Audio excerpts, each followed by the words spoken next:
పేదల కోసం ప్రభుత్వం అందిస్తున్న ఉచిత సన్నబియ్యం పథకం అవినీతిమయమవుతోంది. బయోమెట్రిక్ వేయండి, డబ్బులు పట్టండి అంటూ కొందరు రేషన్ డీలర్లు లబ్ధిదారులను ప్రోత్సహిస్తున్నారన్న ఆరోపణలున్నాయి.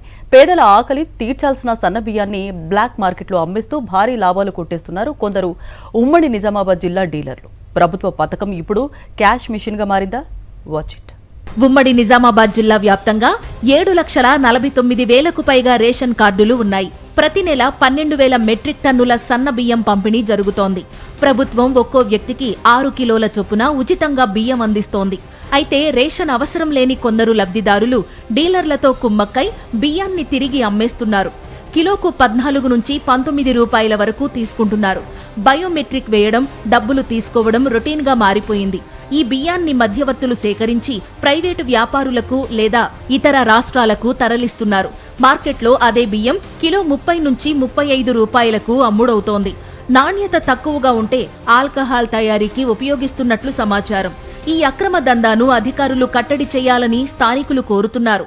రేషన్ డీలర్లు వాళ్ళ వేలుముద్రలు తీసుకొని బయట దళారులకి అమ్మకం జరుపుతున్నటువంటి పరిస్థితి ఉన్నది. ఇటీవల ఈ బియ్యం, రేషన్ బియ్యం కానీ బియ్యం అక్రమ వ్యాపారం అనేటువంటిది రోజు రోజుకి పెరిగిపోతున్నటువంటి పరిస్థితి. కోట్ల రూపాయలని ఆర్జించటమే లక్ష్యంగా ఈరోజు పేదల పొట్టగొట్టి పేదల పేరు చెప్పి దళారులకు కట్టబెట్టేటువంటి పరిస్థితిని అరికట్టాల్సినటువంటి బాధ్యత ప్రభుత్వం మీద ఉన్నది. ఎండల కారణంగా ప్రస్తుత ఏప్రిల్ నెలతో పాటు మే, జూన్ మాసాలకు చెందిన బియ్యం కోటాను కూడా ఇప్పుడే పంపిణీ చేస్తున్నారు. 5-6 సభ్యులున్న కుటుంబానికి 100 కిలోల వరకు బియ్యం వస్తున్నాయి. అందులో సగం డీలర్లకే విక్రయిస్తున్నట్లు తెలుస్తోంది.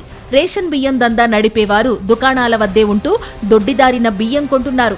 వీరు డీలర్లు ప్రైవేటు వ్యాపారులకు కొంత లాభం చూసుకుని బస్తాలు అమ్మేస్తున్నారు. ఆ వ్యాపారులు బయట మార్కెట్లో కిలో 30 నుండి 35 రూపాయల చొప్పున అమ్ముకుంటున్నారు. లేదంటే పక్కనే ఉన్న మహారాష్ట్రకి తరలిస్తున్నారు. ప్రతి నెల బియ్యం పంపిణీ సమయంలో అధికారులెవరూ రేషన్ దుకాణాలను తనిఖీ చేయడం లేదు. మండలాల స్థాయిలో తహసీల్దార్లకు తనిఖీ చేసే బాధ్యత ఉన్నా పట్టించుకోవడం లేదనే ఆరోపణలున్నాయి. ఈ రేషన్ డీలర్లు లేదా ప్రైవేటు కొంతమంది వ్యాపారస్తులు వీటిని బహిరంగ మార్కెట్లో 30 రూపాయల నుంచి 40 రూపాయల వరకు అమ్ముకుంటా ఉన్నారు. ఒకవేళ నాణ్యంగా లేకపోతే మహారాష్ట్రకి ఇవి ఆల్కహాల్ తయారీకి పంపుతున్న పరిస్థితి ఉన్నది. నిజామాబాద్ జిల్లా సరిహద్దు రాష్ట్రం కావడంతో ఈ వ్యాపారులకి పెద్దగా కలిసి వస్తున్న ప్రాంతం అయిపోయింది. దీని మీద అధికారులు కావచ్చు, ముఖ్యంగా రెవెన్యూ, పౌర సరఫరాల శాఖ తనిఖీలు చేయాల్సిన అవసరం ఉన్నది. అదేవిధంగా రూరల్ ఏరియాల్లో, మండలాల్లో ఎంఆర్ఓలు తనిఖీలు చేయాల్సి ఉన్నది. కానీ తమకేమి పట్టనట్టుగా ఈరోజు అధికారులు చూస్తూ ఉన్నారు. దాంతో వ్యాపారస్తుల వ్యాపారం వేళ 3 పువ్వులు 6 కాయలుగా తయారైంది.